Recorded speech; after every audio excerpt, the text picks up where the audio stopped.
children, welcome to this value education class. I am teacher Loma. Students, in the last video we learned about sharing, and in this video we will learn about kindness.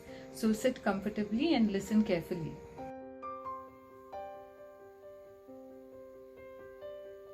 When we see someone in pain, someone who is sick or suffering, we often want to do something to help them. This feeling is called compassion. When we do something to help or make another person feel better, we are being kind. Kindness is very important. It helps us all live together like one big family. Anyone can be kind, even the smallest person. Being kind is very easy. When we do something kind for others, we show them that we love them. I will now tell you a story called The Most Important Thing. Aruna, Geeta, Anand, and Sia are siblings. One day they were in their garden talking among themselves. They were always fighting about who was the best. "I am the best," said Aruna. "See how fast I can run and how many prizes I have won this year." No, I am the best," said Anand. "I got the highest marks in exams. I am the smartest, so I am the best." "No way, I am the best. See how many pretty dresses I have and how well I can sing. Mummy says I am very pretty, so I am the best," said Geeta. Little Sia was the youngest and was not so good at running. She was not very clever or pretty, so she did not say anything. Even at the dining table, the others were talking about who was the best. Aruna talked about games and Anand said he knew how to score well in his exams. Geeta sang sweetly and showed how pretty she looked. Sia did not say anything again. She was standing near her grandma, who was old and sick, so Sia gave her all the food whenever she needed. She offered her tea and helped her walk around the house. She helped her grandma in all the ways she could. Before the kids could go to bed, they asked Grandma, "Tell us who is the best among us." Grandma loved them all very much. She thought for a while and said, "You, Aruna, you are the fastest and the strongest. Anand, you are certainly the smartest, and Geeta, you are very pretty and I love the way you sing. Little Sia is the kindest. She always looks after me and does things for me even though she is so small. I think kindness is the best," she said and smiled. The children understood what she meant and were happy for their little sister Sia. They agreed that she really was the best. Children, which do you think is the best? Strong, clever, pretty, or kind? Everyone in this world likes a kind person. Imagine there are two students, Rita and Anjali. Rita is strong, clever, pretty. She is very rich and has lots of toys. She is the smartest in class, but she is rude. She doesn't share. She says mean things while playing. On the other hand, Anjali is not so strong, pretty, or smart. She writes slowly and doesn't have the best toys, but Anjali is very kind. She shares her food and her things with everyone in class. She never fights while playing and never hurts anyone. Now think that your class teacher tells you to pick a partner to sit with. You can either choose Anjali or Rita. Who would you choose? If you picked Anjali to be your partner in class, then you chose kindness. We all love people who are kind to us. Therefore, we should learn to be kind to others. So how can we be kind? You can be kind to everyone in very simple ways. Smile at others, greet them cheerfully, be pleasant and polite. Even if someone makes you angry, try to speak to them politely instead of shouting at them. whatever you want to say can be said nicely. There is yet another way to be kind that many people miss. It is to listen to others when they talk. Just as you want to be heard, others too want you to listen to them and pay attention.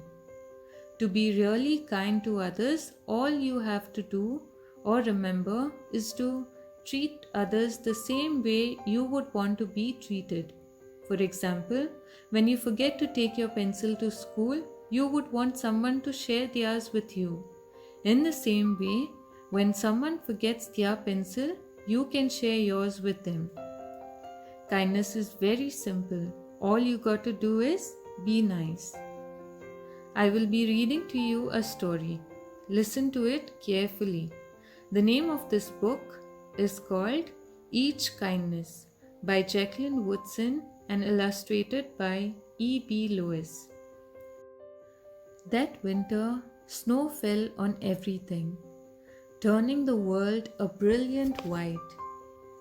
One morning, as we settled into our seats, the classroom door opened and the principal came in.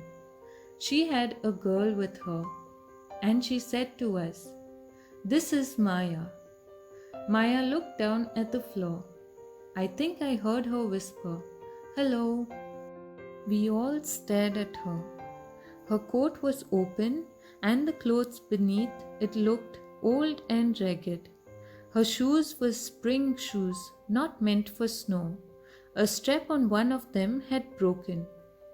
Our teacher, Miss Albert, said, "Say good morning to our new student." But most of us were silent. The only empty seat was next to me. That's where our teacher put Maya. And on that first day, Maya turned to me and smiled. But I didn't smile back. I moved my chair, myself, and my books a little further away from her. When she looked my way, I turned to the window and stared out at the snow. And every day after that, when Maya came into the classroom, I looked away and didn't smile back. My best friends that year were Kendra and Sophie. At lunchtime, we walked around the schoolyard, our fingers laced together, whispering secrets into each other's ears. One day, while we were near the side, Maya came over to us. She held open her hand to show us the shiny jacks and tiny red balls she'd gotten for her birthday.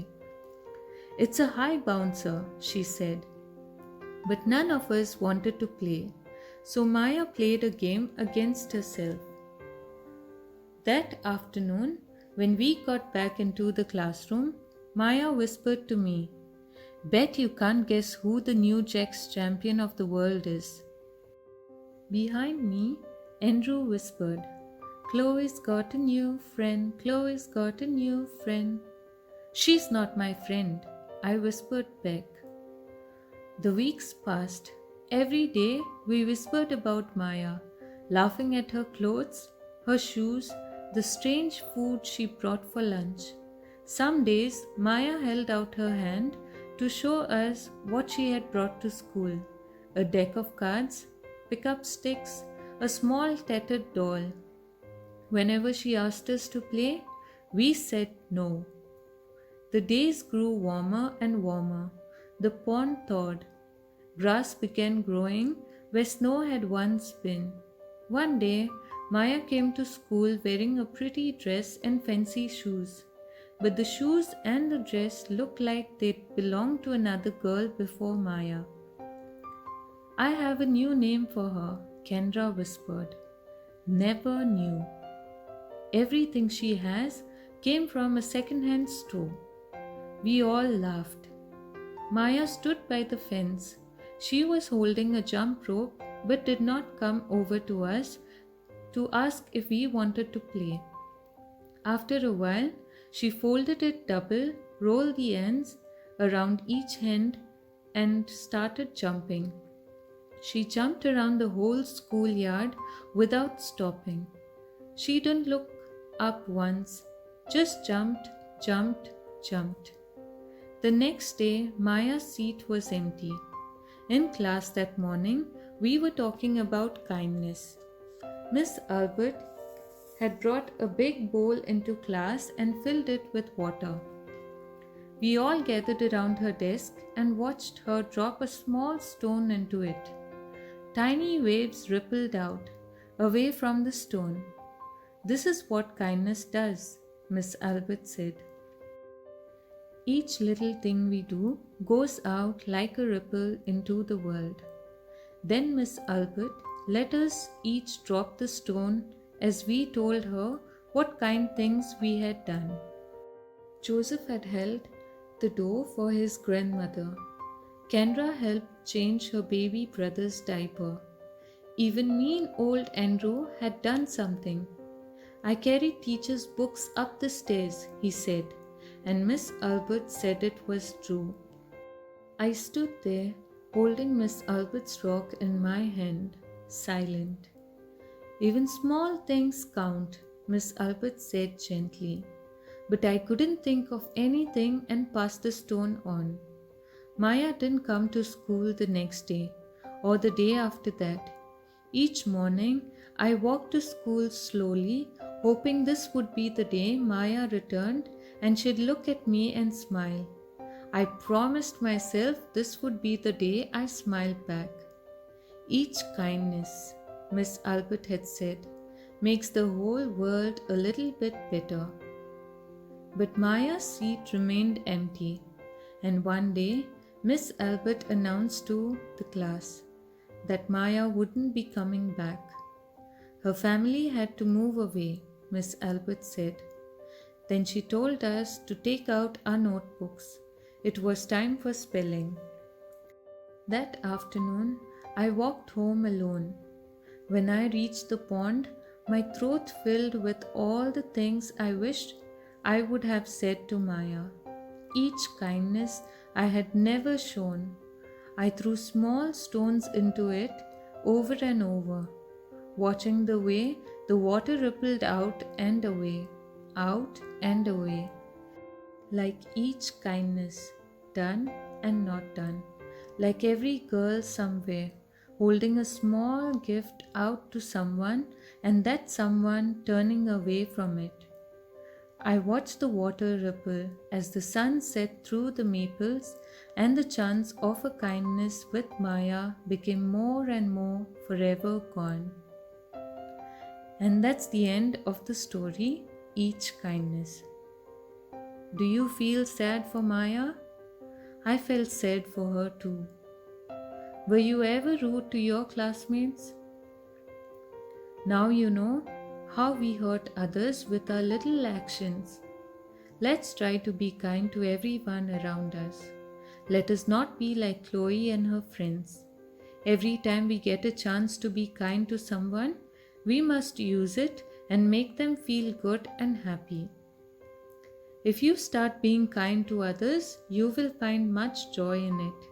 You will soon have a wonderful habit of thinking more about others and less about yourself. I want this, I want that. This makes us sad when we don't get everything we want. But if we forget ourselves once in a way and think of others who have less, we will be happy. Thank you everyone. Be kind to yourself and others.